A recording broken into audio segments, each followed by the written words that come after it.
Na natureza, um erro de cálculo não significa um prejuízo financeiro. Significa perder a vida.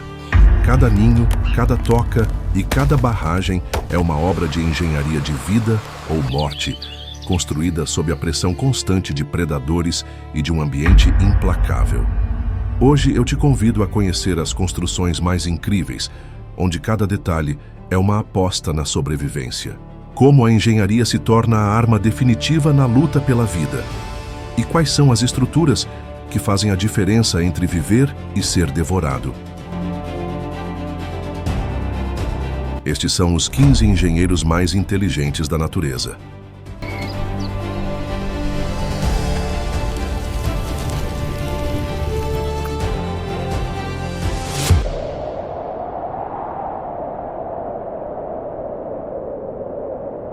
Imagine caminhar por uma savana africana e se deparar com uma catedral de barro que se ergue do chão, podendo chegar a ser maior que uma casa de 3 andares. Não é uma formação geológica, é um cupinzeiro. E chamar isso de casa de cupim é um insulto. O que você está vendo é uma metrópole vertical autossuficiente, com uma população de milhões de indivíduos e uma solução de engenharia climática que faria nossos melhores arquitetos chorarem no chuveiro. A estrutura é construída grão por grão, misturando terra, saliva e fezes para criar um material tão duro quanto o cimento. Mas a verdadeira genialidade está por dentro. O grande desafio da colônia é cultivar os jardins de fungo que servem de alimento, e esses fungos precisam de uma temperatura e umidade extremamente estáveis. Como conseguir isso num lugar que varia do calor escaldante do dia para o frio da noite? Com um sistema de ar-condicionado natural. A atividade de milhões de cupins gera um calor imenso que sobe por uma chaminé central. Esse fluxo de ar quente cria uma corrente de convecção que puxa ar mais fresco para dentro através de uma rede de túneis finos na base da estrutura.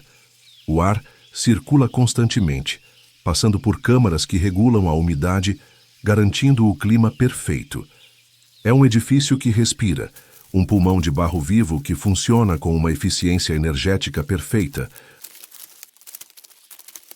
Um testemunho do que milhões de mentes pequenas podem fazer quando trabalham em conjunto.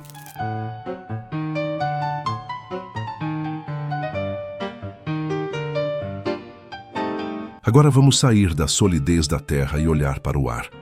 Pendurada entre 2 galhos, quase etérea sob a luz da manhã, está uma das estruturas mais letais e eficientes da natureza: a teia de aranha. É fácil subestimar essa obra, vê-la como algo frágil. Mas o fio de seda que a compõe é um supermaterial. Proporcionalmente, ele é mais forte que o aço e possui uma elasticidade que a nossa ciência ainda luta para replicar. Com essa matéria-prima extraordinária, a aranha se torna uma construtora têxtil de altíssimo nível. Mas como ela faz isso?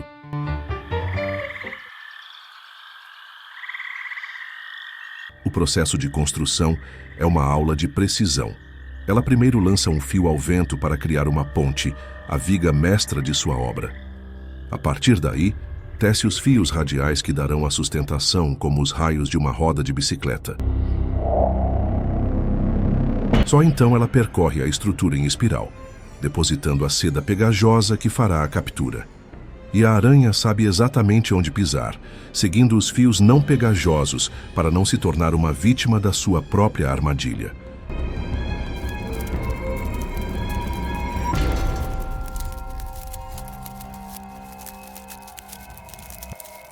A variedade de projetos é imensa, cada um sendo uma solução para um ambiente diferente, desde as teias caóticas para prender insetos que andam até as redes em forma de funil.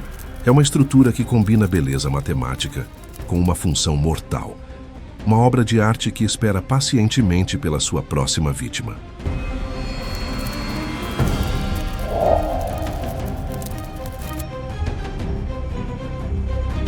Enquanto a aranha domina o ar, o castor se impõe sobre a água e a terra. Este roedor de aparência bonachona é, na verdade, uma das maiores forças de transformação de ecossistemas do planeta. Além de construir casas gigantescas que podem até mudar todo o ecossistema local, ele remodela o mundo ao seu redor para se adequar às suas necessidades. Equipado com dentes frontais que são reforçados com ferro e que nunca param de crescer, ele derruba árvores com a eficiência de um lenhador experiente. Com esses troncos e galhos, ele constrói diques e barragens, verdadeiras obras de engenharia hidráulica. Ele entrelaça a madeira, preenchendo as lacunas com lama e pedras, criando uma barreira forte o suficiente para parar o fluxo de um rio e criar um lago profundo e calmo.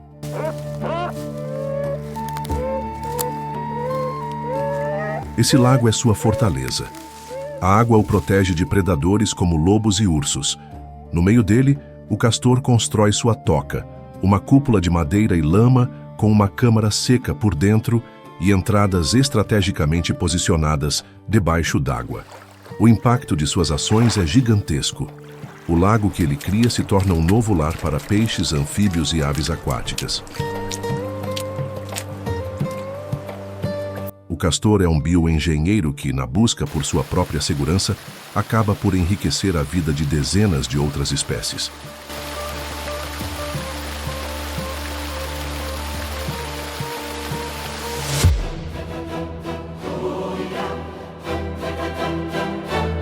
Você certamente já viu uma trilha de formigas cortadeiras, marchando em perfeita sincronia, cada uma carregando um pedaço de folha como se fosse um troféu. A imagem nos leva a uma conclusão óbvia. Elas devem adorar salada. Mas a realidade é muito mais complexa e espantosa. Elas não comem as folhas, nem um pedacinho. Elas são, na verdade, agricultoras sofisticadas. As folhas são levadas para as profundezas de suas colônias, cidades subterrâneas, que podem ter o tamanho de um carro e abrigar milhões de indivíduos. Lá embaixo, uma casta especializada de formigas mastiga as folhas até transformá-las em uma polpa úmida. Essa polpa serve como substrato para cultivar um tipo muito específico de fungo, o Leucoagaricus gongilophorus. É desse fungo, e apenas dele, que a colônia inteira se alimenta. Elas inventaram a agricultura muito antes de nós. E o sistema é de uma complexidade inacreditável. Elas têm câmaras de cultivo com ventilação controlada, berçários para as larvas e até lixeiros que removem o material em decomposição para evitar que doenças destruam sua preciosa plantação. É uma sociedade inteira organizada em torno de uma única e espetacular proeza de engenharia agrícola. Até agora, vimos a engenharia como uma ferramenta para abrigo, comida ou defesa. Mas e se a construção fosse, na sua essência, uma forma de arte?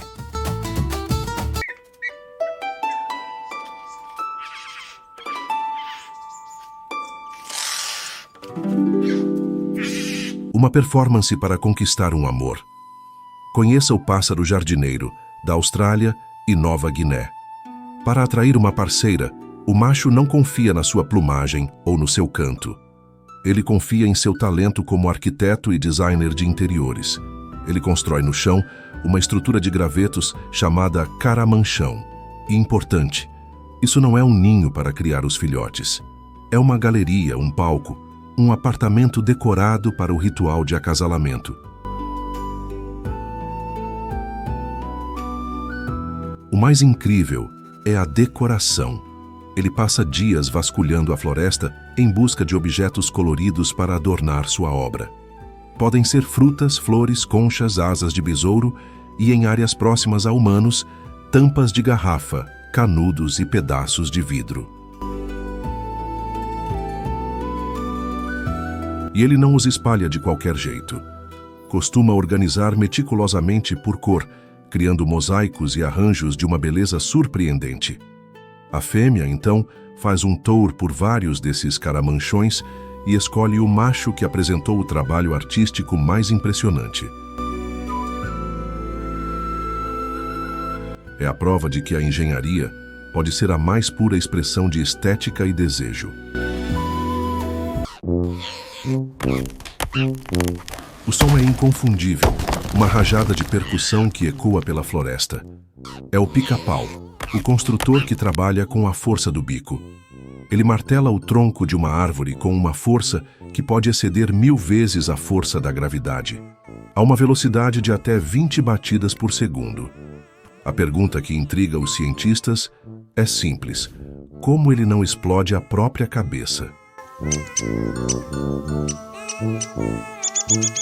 Por que cada martelada não resulta numa concussão fatal? A resposta é que o pica-pau é uma obra-prima da engenharia biológica, um organismo projetado para absorver impactos extremos. Seu crânio é feito de um osso esponjoso e reforçado, com pouquíssimo fluido entre ele e o cérebro, evitando que o órgão balance. A verdadeira genialidade, no entanto, está no seu osso hioide. É um osso incrivelmente longo, que começa na base da língua, se divide e envolve todo o crânio por trás e se reencontra na testa.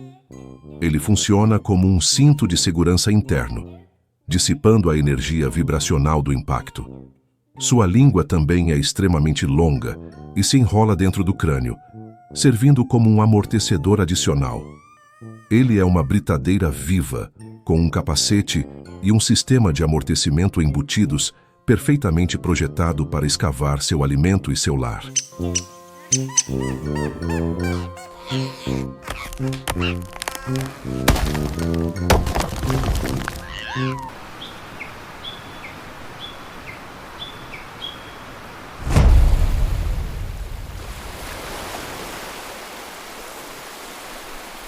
Por décadas, um mistério intrigou mergulhadores e cientistas no fundo do oceano, na costa do Japão. Eles encontravam na areia círculos perfeitos, com mais de 2 metros de diâmetro, adornados com padrões geométricos complexos, com vales e picos radiais de uma precisão espantosa. Pareciam mandalas, obras de uma inteligência desconhecida, talvez alienígena. Ninguém sabia explicar sua origem. A resposta, descoberta apenas nesta última década, é ainda mais inacreditável. O artista é um pequeno peixe, um baiacu de apenas 12 centímetros. O macho trabalha incansavelmente por mais de uma semana, 24 horas por dia, usando apenas suas nadadeiras para esculpir essa obra-prima na areia. Ele nunca para, pois a menor pausa faria com que a corrente marinha destruísse seu trabalho. O objetivo? Seduzir uma fêmea. Ela é atraída pela perfeição e pela complexidade do desenho. Se ela aprovar a escultura, depositará seus ovos bem no centro.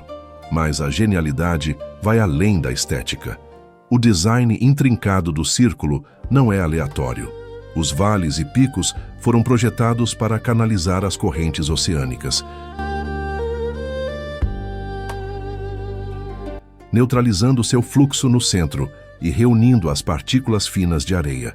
Isso cria um berço seguro, macio e protegido para os ovos. É a fusão perfeita entre a arte física de fluidos e o instinto de paternidade, uma das obras de engenharia mais belas, complexas e misteriosas do nosso planeta.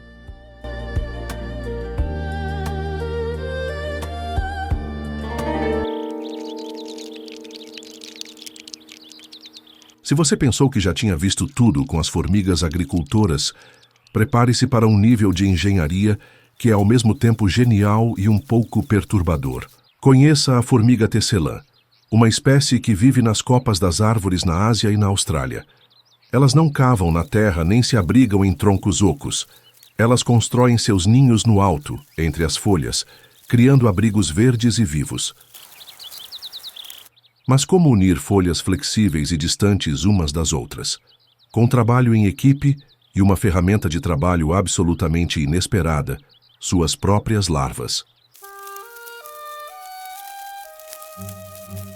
O processo é uma demonstração de cooperação extraordinária. Uma fileira de formigas operárias se alinha na borda de uma folha, agarra a borda de uma folha vizinha com suas mandíbulas e, em um esforço coordenado, puxa as duas bordas até que se encontrem. Elas formam pontes vivas com seus próprios corpos para vencer o vão. Uma vez que as folhas estão na posição correta, outra equipe de operárias entra em cena. Cada uma carrega gentilmente em suas mandíbulas uma larva da colônia. Ao chegar na junção das folhas, a operária aperta levemente a larva. Esse estímulo faz com que a larva secrete um fio de seda fino e pegajoso. A operária, então, movimenta a larva para frente e para trás, como se fosse um tubo de cola de silicone vivo, costurando as folhas com a seda larval. Elas repetem esse processo centenas de vezes, criando painéis fortes e resistentes, até formar um ninho esférico e seguro. Elas transformaram seus próprios filhotes em ferramentas de construção. É uma solução de engenharia que desafia nossa imaginação, uma demonstração de que, para a natureza, qualquer recurso, por mais improvável que seja, pode ser a chave para a sobrevivência.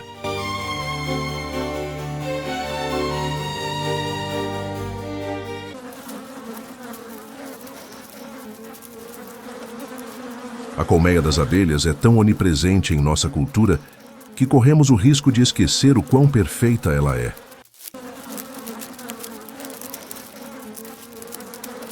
Não é apenas uma casa, é uma obra-prima de eficiência matemática e engenharia de materiais. O bloco de construção fundamental é o alvéolo hexagonal. E por que um hexágono? Por que não um círculo ou um quadrado? Por milênios, os matemáticos se perguntaram sobre isso. A resposta é pura genialidade geométrica. O hexágono é a forma que permite preencher um plano sem deixar nenhum espaço vazio, usando o menor perímetro de parede possível. Em outras palavras, para armazenar a mesma quantidade de mel, uma estrutura hexagonal exige menos cera e menos trabalho do que qualquer outra forma. É a solução matematicamente perfeita para o máximo de armazenamento com o mínimo de material e esforço. E o material em si, a cera de abelha, é outra maravilha. Produzida por glândulas no abdômen das abelhas operárias, ela começa como pequenas escamas translúcidas. As abelhas as mastigam, adicionando enzimas, até que se tornem maleáveis para a construção. A cera é um termoplástico natural. Ela é forte e estável, mas pode ser moldada.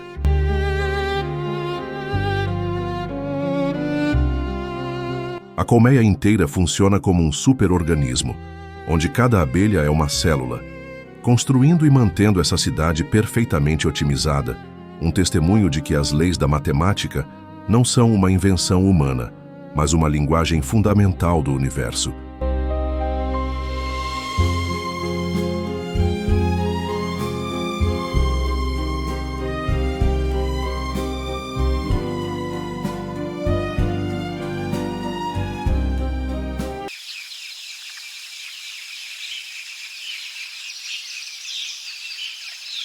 Nas vastas planícies da América do Norte, existe um engenheiro social que constrói não apenas tocas, mas verdadeiras cidades subterrâneas.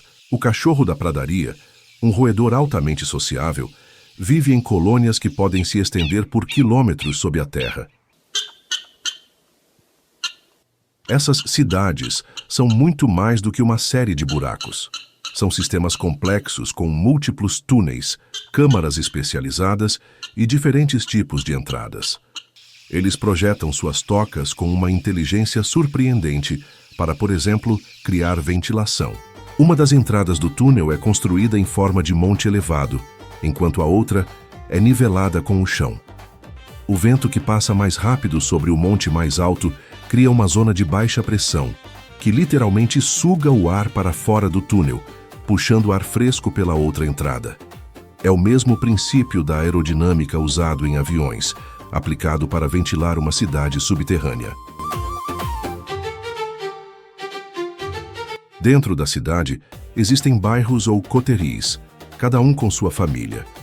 Existem câmaras para dormir, berçários para os filhotes e até postos de escuta perto das entradas para detectar predadores.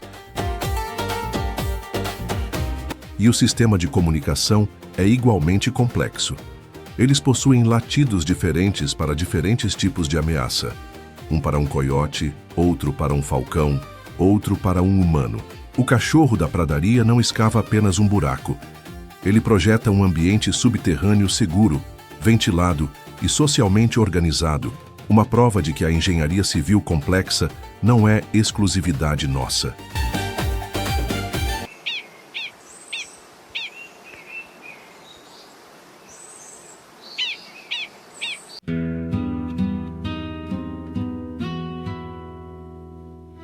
Nas savanas e florestas da África e da Ásia, vive um pássaro que eleva a construção de ninhos ao nível de uma arte delicada e complexa. O pássaro tecelão. Como o nome sugere, ele não simplesmente empilha galhos, ele tece. Usando seu bico e seus pés com a destreza de um artesão, o macho seleciona cuidadosamente fibras vegetais, tiras de folhas de palmeira ou capim e começa a trançá-las, criando nós intrincados para formar a estrutura inicial de seu ninho. O resultado é uma cesta pendente, muitas vezes com uma entrada em forma de túnel na parte inferior para dificultar o acesso de predadores como cobras. A construção do ninho é o seu currículo. É a forma como ele prova seu valor para a fêmea. Ela inspeciona a obra com um olhar crítico. Se a trama não for apertada o suficiente, se a estrutura não for sólida, se a localização não for segura, ela simplesmente o rejeita. O macho desolado muitas vezes destrói sua própria criação e começa tudo de novo. Em algumas espécies, os machos constroem vários ninhos em uma única estação, criando verdadeiras vilas suspensas.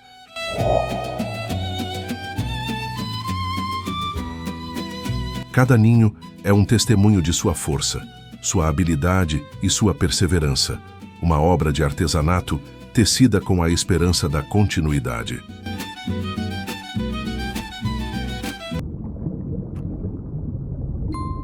Agora vamos para uma escala de engenharia que desafia o tempo e a própria definição de um organismo. Os recifes de coral, as maiores estruturas vivas do planeta, são construídos por criaturas minúsculas, os pólipos de coral. Cada pólipo é um animal simples, que secreta um esqueleto de carbonato de cálcio para se proteger. Quando ele morre, seu esqueleto permanece, e uma nova geração de pólipos cresce sobre ele. Ao longo de centenas, milhares, milhões de anos, esse processo lento e contínuo cria estruturas maciças, verdadeiras cidades subaquáticas com uma arquitetura complexa de cavernas, pináculos e vales. O recife não é apenas uma estrutura, é a fundação de um dos ecossistemas mais ricos e diversos da Terra. Ele serve de abrigo, área de caça e berçário para incontáveis espécies de peixes, crustáceos e moluscos. A sua existência protege as linhas costeiras da erosão causada por ondas e tempestades. Cada recife de coral é um projeto de construção multigeracional, uma obra de engenharia de uma escala tão vasta que pode ser vista do espaço, construída por bilhões de operários minúsculos, um lembrete de que as obras mais grandiosas são, muitas vezes, o resultado de um esforço coletivo, paciente e contínuo. A Vespa pode não ter a melhor reputação, mas sua habilidade como engenheira de materiais é inegável. Elas são as inventoras originais do papel. Enquanto nós precisamos de fábricas e processos químicos complexos, a Vespa faz tudo com suas próprias mandíbulas. Ela voa até uma cerca de madeira, um tronco de árvore ou até mesmo um pedaço de papelão velho e, com suas mandíbulas afiadas, raspa pequenas fibras de madeira. Ela então mastiga essas fibras, misturando-as com sua saliva rica em enzimas. Essa mistura quebra a celulose e a transforma em uma polpa de papel maleável e resistente. Com essa polpa, ela constrói seu ninho. Ela deposita uma pequena quantidade da pasta e a espalha com suas mandíbulas, criando uma camada fina que, ao secar, se torna um papel leve, durável e surpreendentemente isolante. Ela repete o processo camada sobre camada, criando as paredes hexagonais de suas células e o envelope externo que protege a colônia. A arquitetura varia, desde os ninhos abertos em forma de guarda-chuva até as grandes esferas cinzentas que vemos penduradas em árvores. Cada ninho é uma escultura de papel machê, uma prova de que a tecnologia mais avançada pode ser encontrada na química da saliva de um inseto.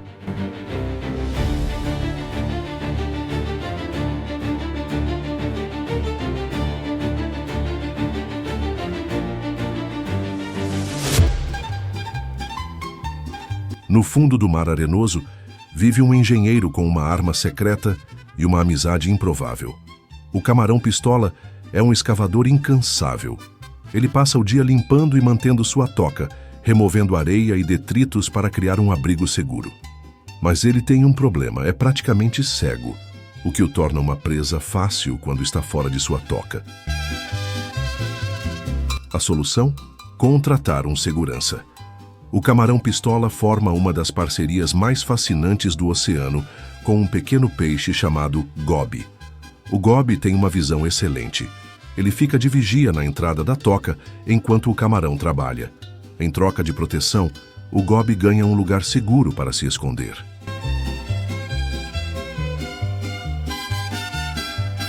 A comunicação entre eles é constante e tátil. O camarão mantém uma de suas antenas sempre em contato com a cauda do gobe. Se um predador se aproxima, o gobe dá um rápido solavanco com a cauda. E ambos disparam para a segurança da toca. O camarão não apenas escava seu lar, ele estabelece um contrato de serviços com outra espécie. E seu nome, pistola, vem de sua garra especializada, que ele pode fechar com tanta força que cria uma bolha de cavitação, gerando um estalo sonoro e um jato de água que pode atordoar presas ou dissuadir inimigos. Ele é um engenheiro, um cliente e um pistoleiro, tudo num pequeno crustáceo.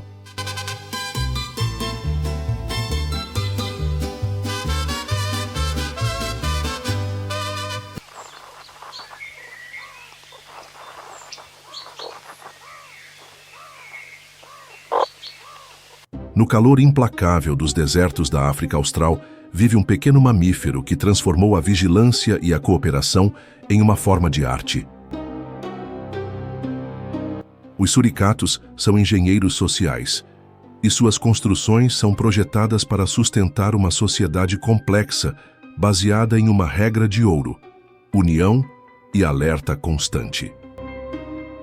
Suas tocas não são meros buracos. São sistemas de bunkers subterrâneos, uma rede de túneis e câmaras que pode ter dezenas de entradas e saídas espalhadas por seu território. Essa complexidade não é por acaso. É uma estratégia de defesa brilhante. Se uma águia ou uma cobra ataca uma das entradas, o grupo inteiro pode evacuar por outra. A engenharia aqui é social. O grupo ou clã funciona como uma unidade coesa. Enquanto parte do grupo está cavando, caçando ou cuidando dos filhotes, um ou mais indivíduos assumem o papel de sentinela. Eles se posicionam nos pontos mais altos que conseguem encontrar, um cupinzeiro, um galho de árvore, e ficam de pé, imóveis, varrendo os céus e o horizonte em busca de perigo. Eles possuem um vocabulário de chamados de alarme específico para cada tipo de predador. Um som para uma ameaça aérea, que faz todos correrem para a toca mais próxima, e outro para uma ameaça terrestre, que faz o grupo se reunir para enfrentar o inimigo. A construção de sua fortaleza subterrânea só funciona por causa da engenharia social de vigilância que eles criaram na superfície. Eles são a prova de que a construção mais forte nem sempre é feita de material, mas de confiança e cooperação.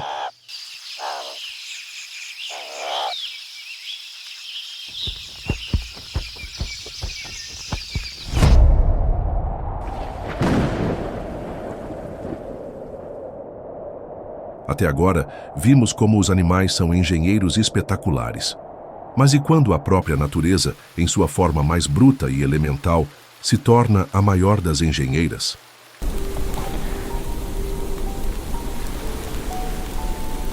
As forças da física, da química e do tempo, atuando ao longo de milhões de anos, criaram estruturas e paisagens de uma complexidade e beleza que superam qualquer coisa que um ser vivo poderia construir.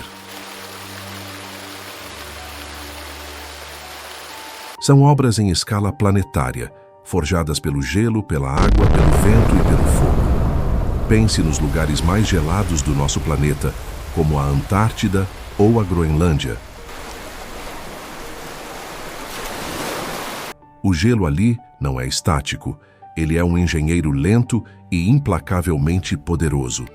Geleiras que são rios de gelo com quilômetros de espessura, fluem montanha abaixo com uma força descomunal. Elas agem como escavadeiras gigantes, esculpindo vales em forma de U, com uma perfeição que nenhuma máquina humana conseguiria.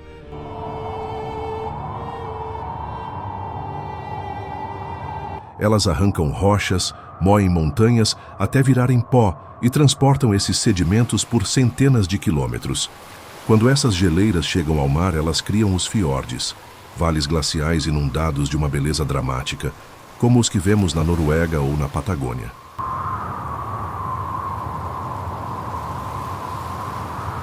A própria neve, ao se acumular e se compactar ano após ano, cria as calotas polares, estruturas tão pesadas que chegam a afundar a crosta terrestre sob seu peso. O gelo é um escultor paciente e brutal que molda continentes em câmera lenta.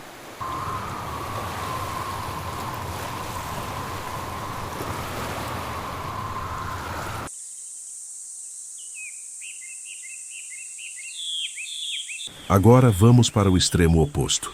A pressão esmagadora e a escuridão total do fundo do mar.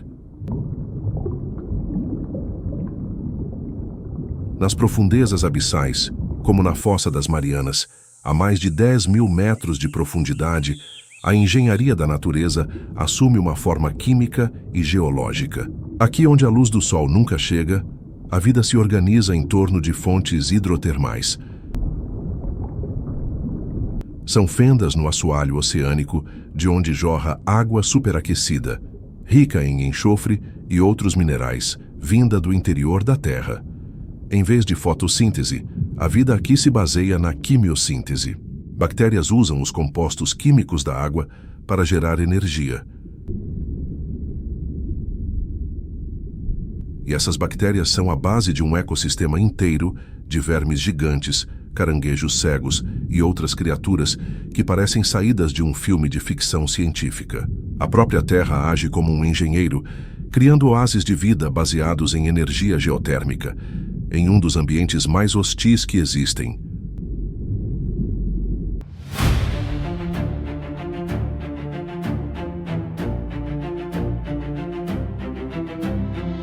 E o que dizer das montanhas do deserto? Lugares como o deserto do Saara ou o Atacama não são apenas planícies de areia. O vento, agindo como um jato de areia persistente por milênios, é o grande escultor. Ele talha as rochas em formas fantásticas, criando arcos naturais, cogumelos de pedra e formações que desafiam a gravidade.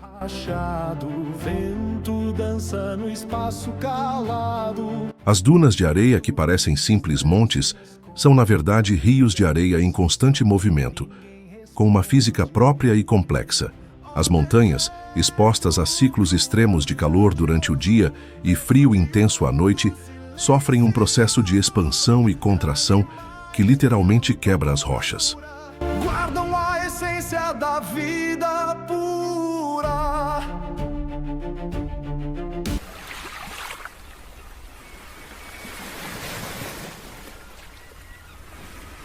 A água, quando aparece em raras chuvas torrenciais, age com uma violência explosiva, cavando cânions profundos em poucas horas. É uma engenharia de erosão, uma arte de subtração, onde a beleza é criada não pelo que é construído, mas pelo que é lentamente removido pelo tempo e pelos elementos.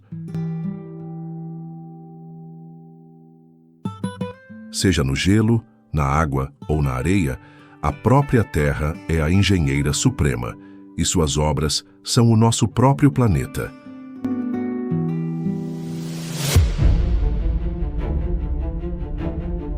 Nesta longa jornada, viajamos das profundezas do oceano às alturas das árvores, das savanas quentes aos desertos gelados. Vimos cupins construindo cidades com ar-condicionado, aranhas tecendo armadilhas mais fortes que o aço, castores redesenhando rios, pássaros criando arte para seduzir e um peixe minúsculo esculpindo mandalas na areia. Vimos que a engenharia não é uma invenção humana. É uma linguagem universal da vida, uma resposta criativa aos desafios da existência. Cada uma dessas criaturas, cada paisagem, nos oferece uma lição. O cupim nos ensina sobre o poder da cooperação para superar obstáculos gigantescos. A aranha, sobre a importância da paciência e da precisão.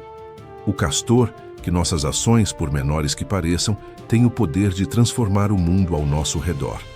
O pássaro jardineiro, que a beleza e a expressão não são um luxo, mas uma parte vital da vida. Vivemos em um mundo que muitas vezes nos faz sentir pequenos e impotentes. Enfrentamos desafios que parecem intransponíveis. Crises pessoais, problemas sociais, um futuro incerto. É fácil desanimar, acreditar que não temos as ferramentas ou a força para mudar nossa realidade. Mas olhe para a natureza. Olhe para a formiga tecelã usando seus próprios filhos como ferramenta para construir um lar seguro. A maior lição que esses engenheiros nos dão é esta: a vida é um ato contínuo de construção. Nós também somos engenheiros. Somos os arquitetos de nossas próprias vidas, de nossas relações, de nossas comunidades. Muitas vezes, não temos os materiais perfeitos. Enfrentamos ambientes hostis. Mas, assim como esses seres, nós temos a capacidade inata de criar, de resolver problemas, de colaborar e de encontrar beleza e propósito mesmo nas circunstâncias mais difíceis. Que possamos nos inspirar na resiliência do coral, na precisão da abelha, na cooperação do suricato e na criatividade do pássaro jardineiro. Que possamos usar nossa inteligência não para criar muros, mas para construir pontes. Que possamos aprender com o castor que nossas ações impactam todo o ecossistema ao nosso redor. E que, acima de tudo, possamos ter a coragem do pequeno baiacu de dedicar nossa energia para criar algo belo e significativo no nosso pequeno pedaço do universo, mesmo que o oceano ao redor seja vasto e indiferente. A engenharia da natureza está em todo lugar, nos lembrando a cada momento que a força mais poderosa do universo não é a entropia ou o caos, mas o impulso incansável da vida para construir, para criar e para prosperar contra todas as probabilidades.